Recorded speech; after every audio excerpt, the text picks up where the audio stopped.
That was awesome. That was awesome.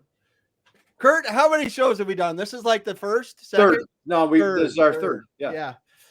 Well, thanks everyone for being here once again. It is Friday, and what that means, it is time for manufacturing e-commerce success. We are laughing hard because I was waiting for the thing just to go live magically, and I forgot that we had to push some buttons to get it done. But we're excited today because we are going to be talking about answering a question with none other than Greg Mischio about our manufacturers missing a golden opportunity. Now, I am one of the co-hosts, Damon Postolka, but that pretty guy right over there, Kurt Anderson, is going to take it away and get this thing started. Man, Damon, thank you, dude. Happy Friday to you, man. How's your week going? Woo! It's going awesome. Going awesome. All right, good. All right, guys, welcome to Manufacturing E-Commerce Success. My name is Kurt Anderson. What an honor, what a thrill, what a privilege. Man, are you guys sitting down out there? I know Greg's standing up. Hey, we've got Greg Mischio, the one, the only founder president of Winbound in the great state of Wisconsin. Greg, how are you, dude? W for Wisconsin and for Winbound. That's right. There you go. Hey. There we go. Got some people dropping in, doing some comments already. We're trying to get them up while we go. This is awesome, guys. Hey, drop a note. Let us know that you're out there. Please do yourself a favor. Connect with Greg Mischio. Man, we have a lot of juice to cover today. Going over it. Greg, let's just dive right in, dude. You are a great, wonderful, incredible friend of ours. You and I go back a ways to our friend from Chris Lukey from Manufacturing Happy Hour. We're pre-COVID friends, man. So that's like in dog years. That was like 100 years ago. So that was a long time ago. So, Greg, just tons of respect, admiration, love for you, what you're doing for manufacturers. I've probably asked you this question before. You've been on the show several times. You're a repeat offender, but I'm going to ask you anyway because I think I know the answer. Okay. Greg Mischio, when you're a little guy growing up, who was your hero? Who was your hero as a little guy growing up? Wow.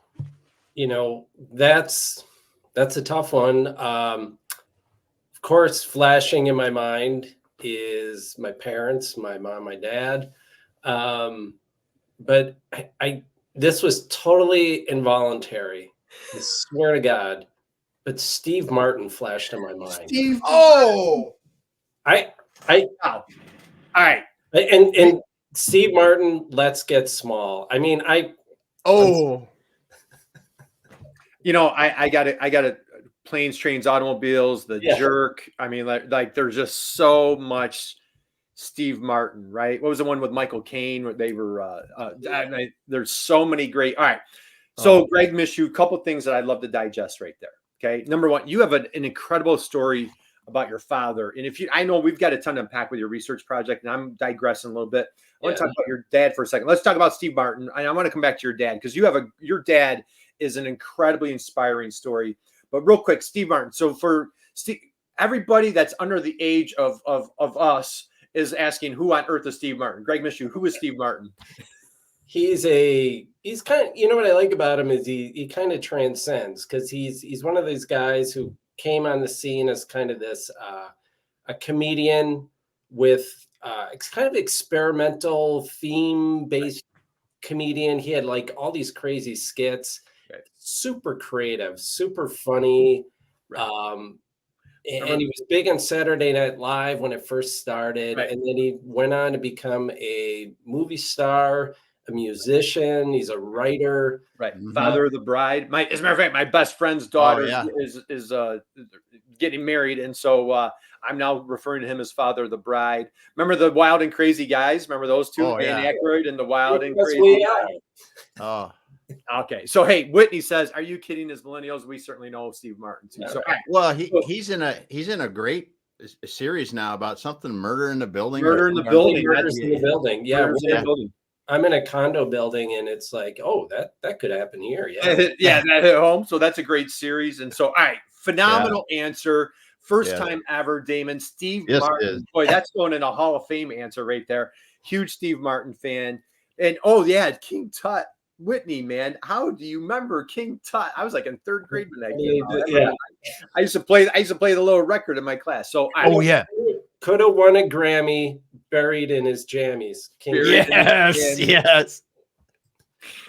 Dude, that was such a classic answer, man. You made my weekend with that one. That was awesome. Whitney, thank you. Thank you for chiming in with King Tut. The link in there. About that one. We could go on and on, all sorts of great, incredible Martin Short movies. Just, I mean, what a epic answer that was.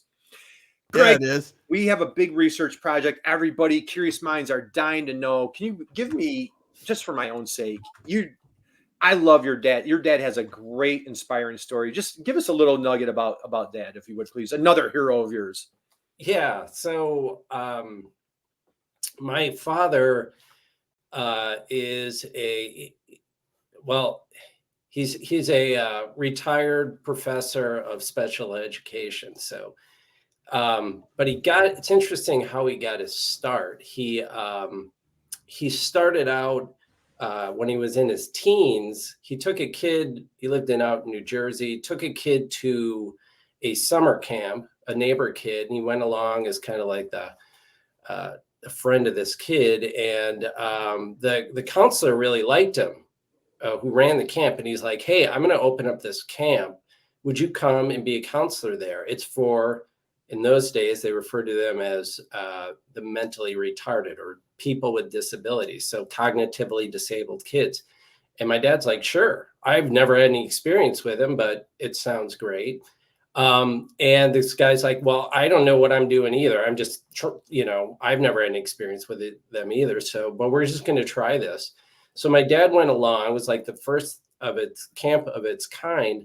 And he went there, and they brought all these kids up, and he loved them. They treated them just like normal kids. They didn't really, of course, they had to make some, physical accommodations, but he really loved the kids, and he had a great time. And he told me that at the end of the camp, the kids were leaving, and they all got together, and they were crying and hugging, and saying goodbye. And my dad said he realized at that point that these kids, because back in those days, they were really segregated out, and they never got to they didn't go to regular schools. They really didn't have any events. So this is the first time they got together with other kids. And my dad said he felt the magic of it right there.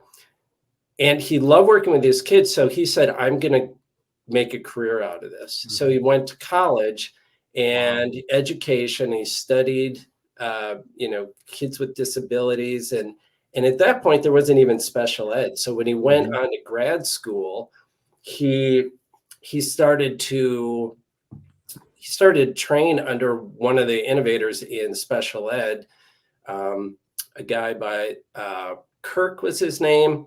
I'm blanking on his first name, but very influential. And that started the whole mainstreaming of special ed in schools. And I think the big takeaway, and then he went on to pursue a career, and he always applied what he learned from those early days and working with those kids to his teaching of grad school teachers. So whatever he learned in the field, he applied in the classroom. And I thought that's so great. Even just like what I'm doing with sales and marketing, like the marketing is kind of we have this kind of theoretical view of how things should work.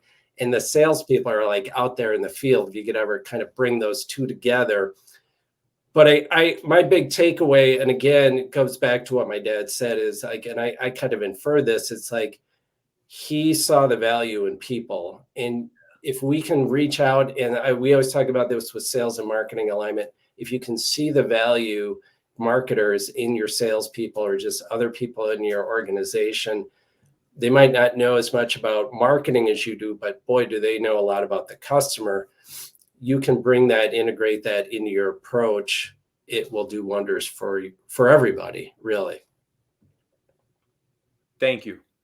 That is, I tell you, I find your father, I wish I'd met him, such an inspiration. You put out a great blog post about your dad, very detailed. I believe he met your mother at camp, correct? Yeah, he did. Yeah. Yeah. I mean, it's just, and we could go on, we could spend the whole episode just on that, but yeah, you know what, as a matter of fact, go to Greg's website, go to Winbound. We're going to dive into Winbound next. and just, he puts out amazing, incredible content. He's the one content writer. We always talk about it, Damon, the cobbler's kid with no shoes. Like, there's so many marketers that are focusing on their clients. They don't market for themselves. Greg does an amazing job. He's constantly propelling others. He's propelling competitors. He's putting out all sorts of great information. So if you go to Winbound, check out Greg's website. There's just enormous amount of wonderful information to help you with your marketing journey. And he has a great family story on there. So Greg, thank you for sharing that. What's your dad's name, please? George. He's still around. So if you want to come out to Madison, he'll be happy to talk to you as much as you'd like to hear. Well, I'm sure. And I think then Awesome. did I see a picture? Did you guys go to did I catch you at a whiskey game, or did you guys post a picture of going to a Wisconsin game? Or Oh yeah, we were at the Badger game. Yeah. Awesome. Nice. Okay. So, hey, big shout out to George. God bless him. What an inspiration he is. And a couple of takeaways, and then we're going to dive into Winbound. But found that passion at a very early age and dedicated an entire career. You're talking about a group of folks that, maybe misplaced, or like how they long for community, and your dad brought that magic together. I mean, there's so much, there's so much beauty in that story right there. So Greg, thank you for sharing that. Inger is here today. Inger, happy Friday. Yeah. She says, that's just beautiful. Hey, Inger. Yes, I just love people. So Inger, thank you for sharing that. Greg, let's dive in, because we've got a family affair going on at Winbound. So just share with the folks, who is Winbound? How do you make the world a better place? Winbound is a digital sales and marketing agency. We work primarily in the manufacturing field, but I think our framework applies to any B2B company with complex sales. We provide content, help you create the content that you need, and then we distribute it through marketing channels. Not very different from many other agencies that are out there. What makes us a little bit different is because we are so focused on manufacturing, which is a sales-driven industry. We really believe that the content has to be completely interwoven with the sales process. And we like to say we generate, I think it's like 80% of sales interactions are occurring in digital channels, or will be by 2025. And there's all kinds of stats out there, like 57% of the customer journey is completed before a meaningful interaction with the sales team. So what we're trying to do with Winbound is, we understand it's a sales-driven industry. We're not in any way taking away from the sales team. What we wanted to do is recreate that sales presence online in the form of content, digital content, blogs, videos, everything like that, so that when customers are searching online for solutions, your content is there and it's acting like your sales team. So in essence, we're saying we want your content to be a digital twin of your sales team. And for that, we follow the sales process. People only do business with you if they know you, like you, and trust you. And we create content for each one of those stages. You guys have heard this so many times. You both could have recited that yourselves. That's not true, my friend. And so you know what, Damon, and though we may have heard it a couple of times, drop the mic every single time, Greg. Yes. It's just Yes. how you've simplified it and what you do for your clients and the results. I think like some of the companies like Spuncast, ModTech, we've done webinars together. I've seen these case studies. You have these case studies on your website. And again, it's very exciting on how you're, again, just like your dad, just like George, you're making an impact for these companies to better themselves, stop being the best kept secret, get themselves out there. And I know you're partnering with our buddy, Jeff Long. You're doing videos, all sorts of, top level content. So it's incredibly inspiring. I want to, before we're going to dive into your research project, you scratch the surface on that digital twin. For folks out there, like, hey, I heard sales, marketing, digital twin. Take us home on that. Talk about how you really simplified that process for people. We're some sales reps, they're intimidated by digital. They feel threatened by it. And what you've done is you've really embraced it. Can you just go one step deeper if you could there? Yeah, I think there's a fellow named Drew Crow is out there. He's building what's called the manufacturing renaissance, and he's trying to bring manufacturing to disadvantaged communities and just spread the word about it in general. And when he goes to meet with young people who aren't familiar with manufacturing, he takes out his cell phone and his smartphone and be like, okay, you guys show me your smartphone and show me what you're doing. And they'll be like, well, they're like showing them some graphics they've come up with or something like that. And he's like, that's awesome. You see what you're doing? That's like you're pushing buttons. You could come over here to this machine and do the same thing and make a lot of money. And so what he's doing is he's meeting them halfway. Right. And I think what we're trying to do with our content is meet the sales team halfway in that, look, we know you have a sales process. We want the content to kind of mirror that sales process. So tell us what you're doing. Tell us what messaging is working. And we're storytellers. We can help craft it and help you craft your story for the digital age. And I think a lot of it is, that online presence is taking place. So we start there with a strategy. We've read a lot of sales strategy books. We know a lot of different approaches. So we've got that mindset going in.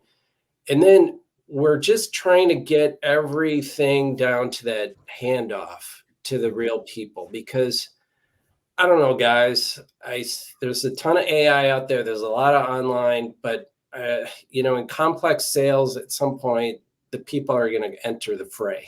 Yeah. And so we really we're trying to just work with the sales team to integrate them. And we also want them to be a distribution channel for the content and do things like online with LinkedIn.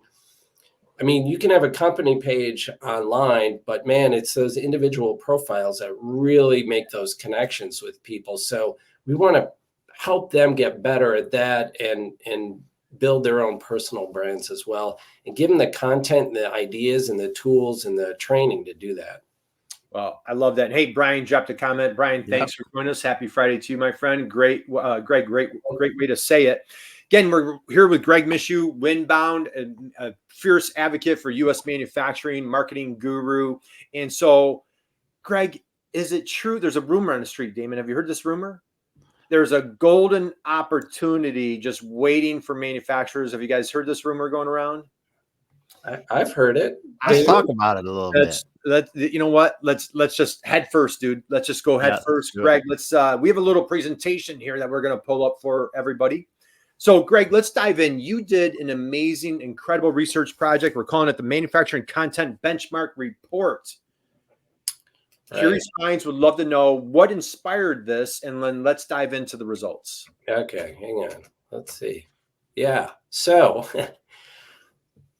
there's research out there that's saying that, I gave out some of those stats earlier where I said that, so much of this content journey is taking place online. So much of the sales journey is taking place online, customer journey. I'll get it right sooner or later. And there are manufacturers who say that, yes, once we put out content, we're getting positive results. So we wanted to see, okay, well, how many manufacturers are actually out there and sharing content and using the tools that's proven to be effective? So we went out and spearheaded by my son, Sam Mischio, who joined the company back in July.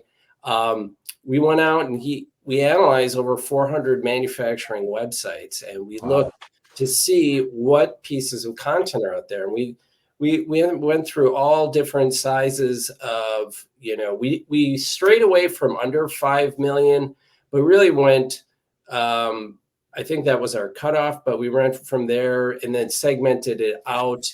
When you download the report, you can see the segments. I think it was under 25 million, then 25 to 100 million, and then above that. And we looked at the 3 types of content corresponding to the sales funnel that I mentioned earlier.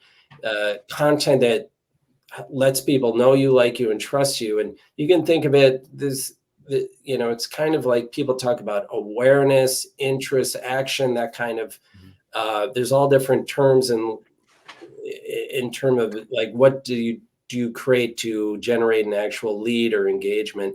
We think of it as know you, like you, and trust you. And so we looked at those 3 specific types of content. Okay. And I'm just going to share a few slides here. You can download the report to see the results, but sales and marketing, or I'm sorry, manufacturing tends to lag behind other B2B arenas in terms of what they're generating and, marketing especially. So we were expecting to see a little lag in comparison to some other B2B industries. But we were a bit surprised by what we actually found.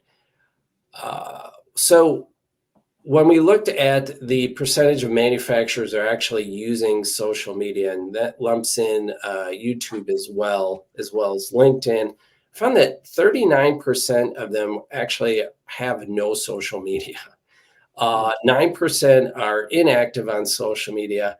And there are 51% that are active on social media. And now this is not just specific to the lower echelon in terms of revenue of manufacturers. It was really surprising. There's people who just aren't out there and buying that, people are on social media and they're looking for resources and information. And I think our good friend Jake Hall, the manufacturing millennial, sums it up. Do trade shows to meet people, exchange information. But if you are only doing that and not using social media, you're wasting money and losing customers. And he based that on the fact that he went to a trade show and he walked around, he looked at all the booths, and then he went and looked at all the booths at the company's websites, and found a staggeringly low number. We're not even mentioning that they were at the trade show or doing any kind of marketing to try and generate a response and get people to their booth. So that's a slide about social media. So a lot of people are not out there in YouTube and LinkedIn. Next slide I want to bring up here is the percentage of manufacturing websites with a blog. So a lot is said about how important video is in manufacturing, and it is extremely important. But also content and written content is very useful and very important in search engine optimization. And SEO is still critical for manufacturers. In this blog content, informational content that helps answer people's questions, provides information and data and insights on your products or just solutions in general is critical. So you need that complementary text out there so Google can see that you are an expert in this field and you have semantic content in addition to your YouTube that will help you rank for your product or services terms. So this was pretty eye-opening. 74% had no blog on their website. Only 21% had an active blog and 4% had inactive blogs on their website. Right. 74% without blogs. Right. Hey, we've got a couple of comments here I'm going to grab. Yeah. Right. Yeah. Whitney saying, hey, the bar is low for marketers and manufacturing. Doesn't take much to stand out. Chris gives a rounding applause. Great point, he says. Yeah. And Whitney, once again, happy Friday. Manufacturing leaders often don't understand marketing at all. You know what? In their defense, they just never needed it. It was word of mouth. Yeah. It was trade shows. It was like, hey, the owner's going to jump in the car, drum up a bunch of sales, come back, and they're busy. It was just a totally different life. And so, unfortunately, a lot of them are our age, right? And this whole digital thing is new to them. So tons of opportunity. Greg, keep it going. Yeah, I think, Kurt, that's the point of all this research. This is not to point fingers or to say anybody's doing anything wrong. Right. You are exactly right, Kurt. What has worked in the past? Hey, of course, you want to do what's working. And a lot of manufacturers out there, they might still be sitting pretty and things are continuing to work, right, Damon? Yeah. But that's not to be said that there's a lot of opportunity today, and it's going to increase. I mean, just think how we all shop. I don't care, who you are. You're going online first and foremost when you're looking for products, and you're doing research. So just that idea of you could grab search engine traffic, and I think even with some of these things that are coming out with ChatGPT, I don't think that there's still going to be search engines, and whether it's ChatGPT, people have always looked for online content in one way or another. Now, how it gets synthesized, whether it's a search engine or a ChatGPT, it's got to be produced by someone in the first place in order for it to get sourced. So you got to get out there. And if you're not, this quote by Andy is great. Andy runs Orbit Media, and he's a great content marketer. You are deliberately letting your competitors win that huge amount of visibility and traffic if you don't seize this golden opportunity. Yeah. I couldn't agree more. And Whitney, I love this comment here. Yes. At least, they can see they have knowledge gaps, and hopefully I think that's changing. I think that it's, there's an evolution. Greg, if you did this a few years ago, that 74% might've been 90%, right? Or 90 some percent. So, I mean, thankfully there are 20% that are in that space, but I love what you're saying here, Whitney. And like, hopefully that they're starting to get it. And as the younger, buyers owners and buyers are getting younger, I think they're realizing it. Damon, what's your takeaway? Yeah, I think completely. You see this now in the companies that we're working with. They at least understand that they need to be marketing. They understand that content is part of that. And some are not consistent at it, but the ones that there's virtually no one that doesn't think they don't need it anymore. But I think, like you're saying, Greg, some of these companies are still doing really well. So it's like, well, we're still doing really well. So I'm not at the top of my list, right? I think it's one of those things like, we should really clean that back part of the shop out too. But and and I think with COVID, when we had a lot of labor shortage and challenges, a lot of manufacturers like, what, I couldn't take on another customer at the moment. Good point. But where you always point out, Damon, is they're like, all right, well, you're not just recruiting and marketing to customers, you're recruiting and marketing staff. And so once again, like to Whitney's point, to your point, Greg, like if you're not blogging, if you're not putting out content, people are going to want to work at somewhere where they're talking about their culture and what they're doing and all these other great things, so Greg, keep it rolling, dude. What else you got? Okay. So we talked about YouTube and how manufacturers are reporting that, and the Content Marketing Institute does a study on manufacturers who are doing content marketing, and they say that videos are one of the most effective form of content. Well, lo and behold, 65% of manufacturers do not have a YouTube channel. Can you say those numbers again, please? 65% of manufacturers don't even have a YouTube channel. I think it's worth noting too that they might have a YouTube channel, but 22% are inactive on YouTube. So that means that maybe they've put up a product video, 5 years ago or something. And we were very generous with our definition of active and inactive. I think it was like you posted once in the last 3 months, we're definitely cut you some slack. Right. Everybody's rolling out new products continuously. You should be posting new videos out there. Right. So, and even if you're not rolling out new products, there's plenty of ways to demo them. We're working with a client right now who is using demo videos in tandem with their content marketing to drive people to come to the trade show, and they're showing them what they're going to demo in the booth. Yeah. very simple tactics that you can use out there to leverage that YouTube channel. Yeah. And our dear friend, Kurt Anderson, do you recognize this guy? Kurt Anderson Seen him provides before. such a simple statement, but it's also so true. Provide all the necessary information to help your ideal prospect make a buying decision. So have you guys read They Ask You Answer by Marcus Sheridan? Yeah. Okay. Marcus Sheridan used to own a swimming pool company. And this is back in the early days of content marketing. And what he did is he wrote down all the possible objections and questions that customers might have about doing business with him, or just questions in general about swimming pools. And he posted that stuff online. And he would even talk about on his website, it's a great book. I highly recommend it to anybody. Yeah. But he talked a lot about too, like comparisons. Like he would write comparisons between his company and other companies.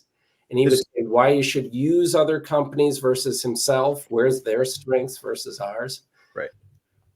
And we actually have a comparison page on our website. Feel free to take a look at it. It's compares us versus like Demand Gen versus other agencies.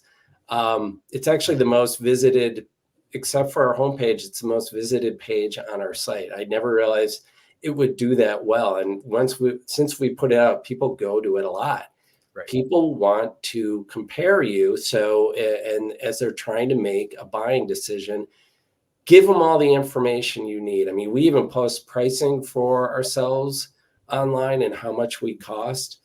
It builds trust. They trust you. You know, it's they see you have nothing to hide. And so even if you can't post a price, post as much as you can about what goes into your pricing so you can build that bond. Okay. Another drop the mic right there. That was fantastic, Greg. And I know so many manufacturers push back on that. There's a, you know, and I get it. And sometimes, especially for our custom manufacturers where it's a very complex situation or they're making something for somebody else, but there's a lot of things that can be done to help nurture and satisfy that. And I love what you're saying here, Greg and Damon. We talk about that all the time. You know, how do you help that ideal buyer make a buying decision on a Friday night at midnight without having to wait for you to open up your doors on Monday, or at least just have enough information for that know, like, trust that you constantly preach, Greg. So I love it. All right, let's keep the party rolling. What do we got next? All right. I think we're just about, yeah. So that's what I brought, because there's plenty more to talk about in that report. You can go ahead and takes you to a blog post where we actually share some more insights. And at the end of the post, you can download the report. There's no email sign up required to download it. Just grab it if you want. There is a sign up form if you want to sign up for our newsletter, where we release insights like this, as well as some of the content Kurt was talking about on a regular basis. And if you sign up for our newsletter, you can also get all our resources that we provide, some of the reports and guides we've done in the past. Nice. I think in the report also, we talk about like case studies and testimonials and how few manufacturers are out there publishing those. We talk about that middle of the funnel, that's bottom of the funnel content, that trust you content. We also talk about the middle of the funnel content, which would be what we call like you content, and that's white papers, configurators, online configurators. Our good friend Christine Harrington produces great online configurators with her company Gen Alpha, for example, and she's quoted in the report. And we talk about that middle funnel content, like those are the insights that are helping people make those buying decisions, and providing them with some clear guidance on how they can improve their business. Because as we've talked about before, when you're talking to a B2B buyer with a complex buying decision, they're very resistant to change. And they are not going to change unless you can prove to them that because change is painful, right? Changing over to option B is a painful process. There's no getting around it. It's like moving, it's just painful. But you have to prove to them that the pain of staying where they are in the status quo is greater than that change. And you have to provide the insights that prove that to them. And that's kind of what we're trying to do when we say, look, look how many buyers are online. If you want to stay with your current method of sales and marketing and just rely on the trade show and the golf courses, only, you're going to be missing out on this golden opportunity to get out there and get into the digital territory. That's what we call it, and claim your stake. Phenomenal. Absolutely. Yeah. Phenomenal, Greg. Greg, if you don't mind, we've got a couple of minutes. Can you just share, like, you've really gone all in on video yourself. I know you're doing a great job with Jeff Long, our dear friend from True Focus Media, Dayton, Ohio. Check out Jeff Long's website. He and I just did a webinar recently together, just last week together. And so he's doing amazing work. Talk about you've gone all in on videos. Your customers have gone all in. Spuncast, just talk about what are some of the results that you've seen going that video route? Well, we definitely see it performing better on social media. I would say we've gone all in terms of we've tried to add it as an omni-channel, try and get more of an omni-channel approach, because people consume content in different ways. So we've tried to use it as just another tool to add to the mix. And I think it's definitely, like I said, the organic social, without a doubt, those are typically the most popular video social posts that we put out there. So it's great to use. It's great. We create the posts or the videos, and then we embed them in our blog content as well. And, that's another signal to Google and the search engines that you've got multimedia on your content. And if you created a post that is ranking, that can help. And I tell you what, we're also doing is putting it on our key buying pages in terms of getting product demos, or just getting a short intro explaining the product. And that is definitely helping on conversion rates. So there's just so many uses for it, and it's just so ubiquitous. It's you can't ignore it. Can't ignore it. So, Greg, let's go here as we wind down. Folks out there, so for our manufacturers that are falling in that 74% on blogs, or maybe just they finally realize, yes, I concede, Greg Mischio, I need to start my digital marketing journey. Tips, suggestions, where does that manufacturer start that really is starting at ground zero? What would be a good place for them to get going? Well, any process is going to begin with a research. Obviously, you're gonna have to assess your own resources. What do we have in house? What can we do? What kind of time commitment can we make? How much are you spending for a new salesperson? So if you figure you want to grow, look, we know we have to get to digital. We know we need to get to the digital territory. Think about it in terms of as you're allocating your budget, think about it. You're trying, everybody thinks in terms of geographical territories, right? With their sales team. Are you out in the digital territory? Do you have anybody in that territory? And if you don't, you think of whatever you're spending on a salesperson, and maybe you should allocate that to marketing and get into the digital territory. Right. So, that's just like a couple ideas on how to assess your resources. But then it's strategy. It's creating the strategy on how are we going to get out there? How are we going to align sales and marketing? And then finding the people and the resources to actually implement and execute the strategy. Nice. Well said, my friend. That was phenomenal. Okay, guys, let's start winding down. Damon, takeaways, thoughts, words of wisdom that you want to share from this dynamic conversation. This incredible. I'm just soaking it in, man. I'm just soaking it in because it's always when you can get Greg on the stage, you can listen to him and just learn from him. There's so much good. I've just been writing notes like crazy because, back even when you were talking about, I remember one of the very first conversations, Greg, how you articulate the difference between top, middle, bottom funnel content, make it simple to understand. And then, how you clearly articulated the opportunity here for manufacturers to get going, at least get going, just get going.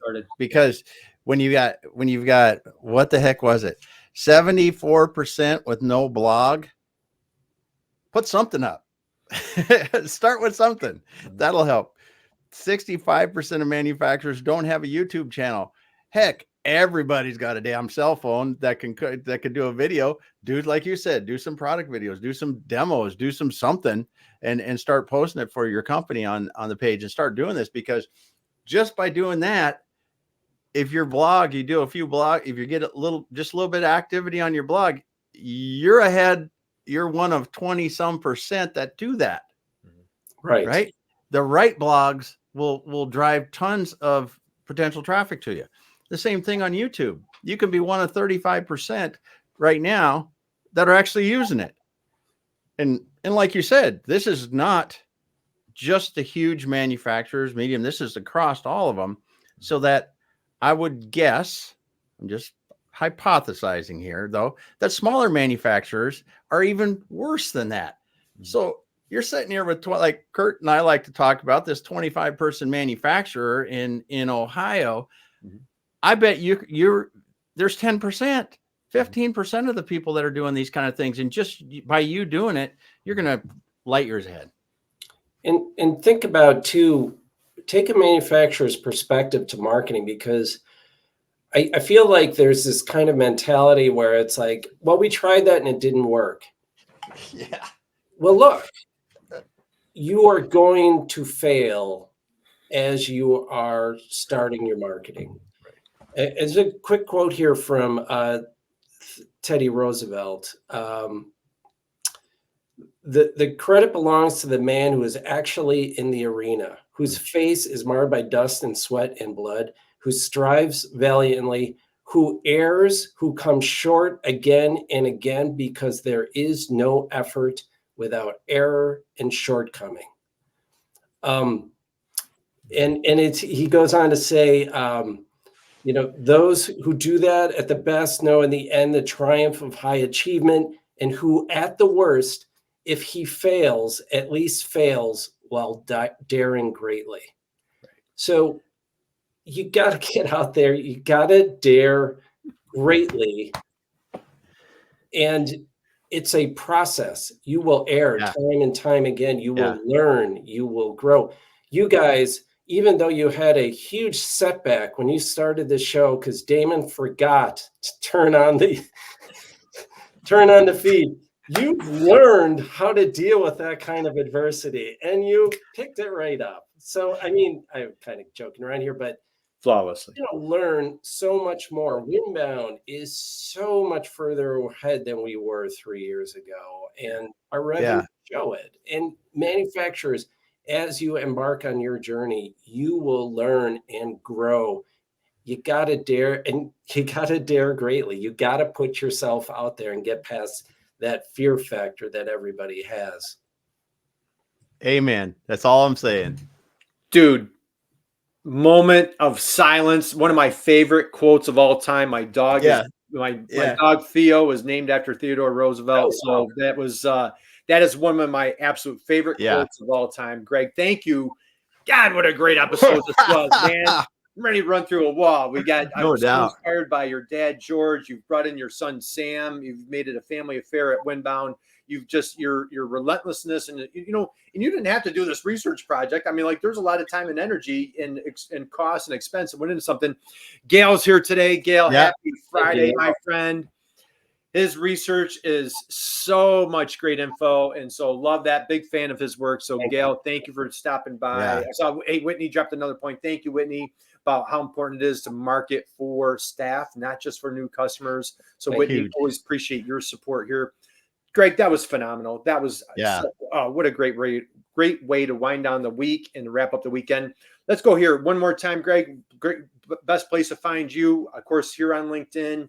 Where else can folks find you? Get that research report. I'm going to pull it back up. Just share your website with everybody. Yeah. And you can go to winbound.com. It's win as in win the game, as in Packers win, winbound.com. You can visit us at any time there. Man, he was doing so good. Had to throw that in there. He was doing so good. So, all right, hey, speaking of sports, let's go here, Damon. Let's take it home, right? Greg, you ready? And so, are you a Brewers fan by any chance, or what, baseball? Are you a baseball guy? Yeah, sure. I cheer for the Brewers. Okay, so Brewers are playing the Cubs. Bottom of the ninth. Tie score. Guy on second base. 2 outs. We got to win. We need a hit to win the game. Okay. Manager just left to go to the Cubs, but the manager of the Milwaukee Brewers looks down the bench, says, "Hey, Mischio, grab your bat, get your helmet on, get up to the plate, hit in the winning run for us, will you please?" You grab your helmet, you grab your bat, you're walking to the plate to hit in the winning run at the bottom of the ninth with 2 outs. What song is on the loudspeaker? What is your walk-up song?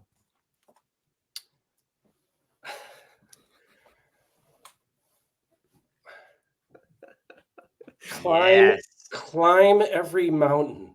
Climb every music. Climb every mountain. What? Who wouldn't play Broadway for a walk-up song, right? What a great Broadway, right? So I got Damon. I was on a podcast yesterday. I was asked that same question. I threw out Baby Shark. I went with Baby Shark. That Baby Shark was Baby Shark. I didn't mean to one up you. I'm a one upper. Didn't mean to one up you, Greg. But all right, we're gonna go with Sound of Broadway. Music. There you go. We're going with Sound of Music. Julie, your best Julie Andrews. So you got to put this comment in there. Look at that. Shout out to Dad. Hey, Sammy. Or Sam. Nice. I didn't see that one. Shout out to Dad. Just came in. That's so awesome, man. So Samuel, awesome. Thank you for your research. Thank you for joining Dad in the world of manufacturing. What's Damon's song? My song. Oh, I've got 2 though, because if I was the pitcher walking out, it'd be Ted Nugent Stranglehold. And I still am trying to figure out what my walk-up song would be if I was batting. So I don't. We had a good one recently. Remember, Put Me in Coach? Remember that song? Yeah, Put Me in Coach. That was a good one. Somebody like, and they didn't know the question was coming, and they dropped that one. That was a great answer. Dropped it in like that. They dropped it in like that. So, all right. Greg Mischio, thank you, my friend. We appreciate your support, your friendship, everything that you're doing. We wish you, George, Samuel, your entire family, an amazing, wonderful holiday. Merry Christmas. What do you got, dude? Can I just say one more thing? Can I say shout out to you guys and thank you very much for all you do for the manufacturing industry. You guys have been doing this for how many years now? 15. 3.5, I think we're on. There we go. Something like that. Yeah. For 23 years, you guys have been on the air, allowing people to share their stories, giving voice to people that, maybe even aren't on LinkedIn or, I don't know where you find some of these guests. They're amazing that you bring here week after week. So thank you to you guys for all you're doing for the industry. And you guys help so many people. It's a beautiful thing. Well, thank you, Greg. Appreciate it. And it just, having this jam session right here was just so powerful. And that's why Damon and I do this week in, week out. Yeah. Damon, we're taking a break on Monday. So I'm going to be traveling. And so we're taking a little breather on Monday. We're going to be back here next Friday. We have Joe Sullivan, Wendy Covey, and Adam. We're going to be talking about the Industrial Marketing Summit. So I want to give a shout out to our friends. Greg, you are a sponsor of the Industrial Marketing Summit. So I finally get to meet you in person. It's been awesome. way overdue. But we just had Mary Keogh was on the program this past week. We've got Eddie Saunders coming up at next month. We've got Jordan Yates coming up. Chris Lukey is going to be on the show. All these guys are speakers at the Industrial Marketing Summit. Greg Mischio is going to be there. So again, if you want to be where all the cool kids are hanging out, you want to go to the Industrial Marketing Summit, I'll be there. Damon, we got to get you there, dude. We got to get you down to Austin. So We'll see if we can make it happen. all right, guys, have a great weekend. God bless you. And hey, Damon, just like what you like to always say, just be someone's inspiration, just like George, just like Greg, just like Samuel. Damon, take it away, dude. Well, Kurt, I'm so excited whenever we get to talk to Greg, because he came and he threw down such great information that manufacturers need to soak up today. We had all these great guests or great listeners. Give it a bot. See, I couldn't start it, can't finish it. Yeah, but we had all the great listeners coming in, dropping in the comments. Thanks so much for being here every week. We really appreciate it. And I will just say, go back and go over this, listen to the video again, go to Winbound, download their report. They'll show you a lot of good things about getting your manufacturing company where it needs to be in the digital age. Thanks, everyone. We'll be back again next week.